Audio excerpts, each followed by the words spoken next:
the term CPA-preneur. Is that an oxymoron? It definitely could be, but I think there is so much potential, and I didn't coin the phrase, my editor did, but that is really used to describe somebody that has a deep financial background as a CPA, as their day job, but is using that to, again, be an early investor or a founder of some new business venture. And I think every CPA has that potential. We have, when I say inside information, I'm not saying in a public company context, but I mean, we have, such vision into, a startup company's business plan and the potential.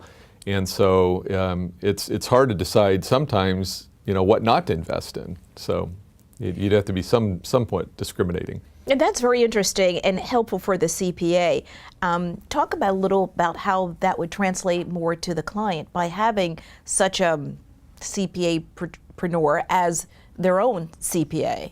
Right. Well, I think it gives, getting into the weeds of forming the business, helping write up a business plan, doing projections, knowing all of those steps, and not every one of them goes smoothly. And so if a new client comes in and we've already, been down that path that they're going down, we can tell them, hey, you need to watch out for this, from regulatory agencies, or, you better be careful about this because your customer base may not be what you think it's going to be.